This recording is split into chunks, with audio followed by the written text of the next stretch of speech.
Welcome to Bike World, welcome to the south of France, welcome to the launch of Husqvarna's 801 Vitpilen.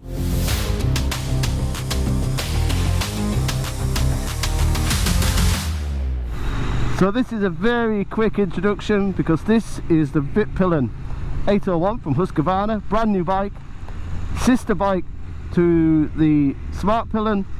The Smart is kind of more scrambler-esque. The Vitpilen is more street. When I say street, it's got more road bias, road focused tyres from Michelin, slightly different bar position, a suspension is tweaked, same suspension, same WP suspension, but the settings are different, so it's sportier. Same 790 KTM Duke engine, so 105 horsepower, whereas the KTM 790 Duke that's 95 horsepower, and the CFMOTO is 95 horsepower. Yeah, we got over 200 kilometers today in the beautiful south of France. We'll go into looks and details and technical details a little bit later, but for the moment let's just go enjoy a bit of beautiful Nice.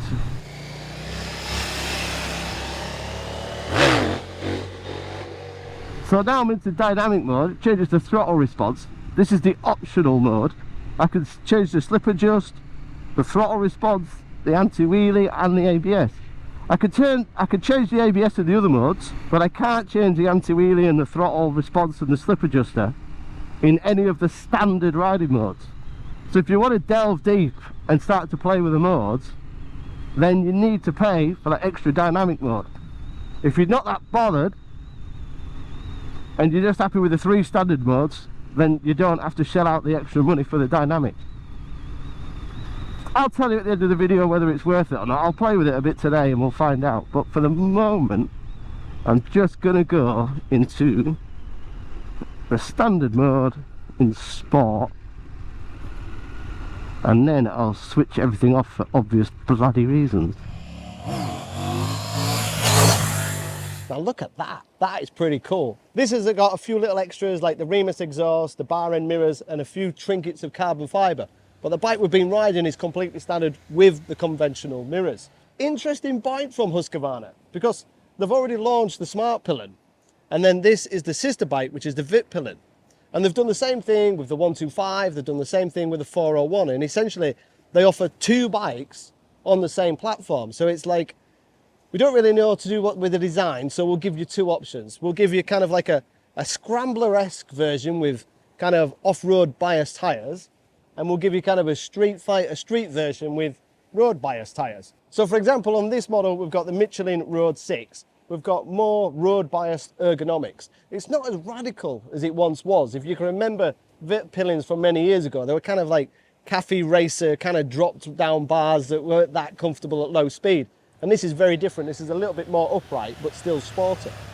In terms of engine, that is essentially a KTM 790 Duke engine, 790 Duke chassis, swinging arm and wheels, and very, very similar brakes. The power's a little bit different. In this one, it's 105 horsepower quoted. If you go KTM and CFMOTO, they're 95 horsepower quoted. So you get an extra 10 ponies in this one. Weight is 180 kilograms, but it actually feels a lot lighter. And then obviously the individual styling of the Husqvarna, which personally I really like. The fact that the airbox is underneath the seat, the whole subframe feels bespoke and one-off. The clocks are really nice. The whole feel and quality of the bike is very different to a CFMOTO and a KTM.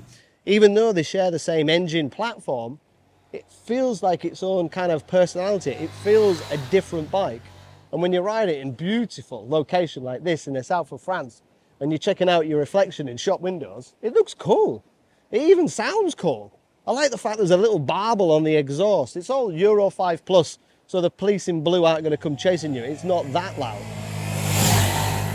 But it's got a bit of character and it's got a bit of barbel and it's got a nice feel to it. We've done 3.5 hours of riding here in the south of France on some familiar roads that I know really well. So that's been fun, to actually put the bike through its paces and actually have some fun. It is very nice up here. I used to come down here all the time in my MCN days, but now it's like second gear, no clutch, comes up a piece of, well, quite easy. Up front, as you'd expect, WP suspension, same on the rear. Different from the SmartPilen, as in the settings are different, so the shim stacks are different. Because this is more sporty There's less travel through the stroke, just a firmer feel. But that doesn't mean it's solid like a race bike. It's actually quite plush and quite soft and quite nice. And the way of changing the forks and changing the shock is quite simple and straightforward.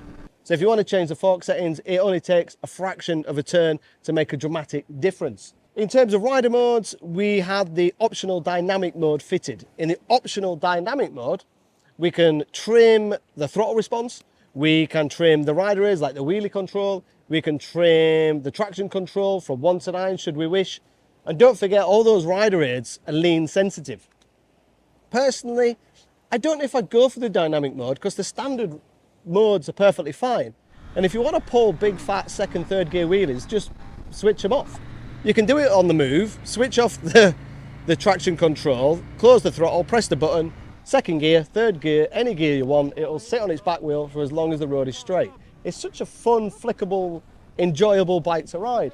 The quick shifter's nice and smooth, that works well around town and it works well at speed. But again, that's another option that you're going to have to tick if you want the up and down quick shifter.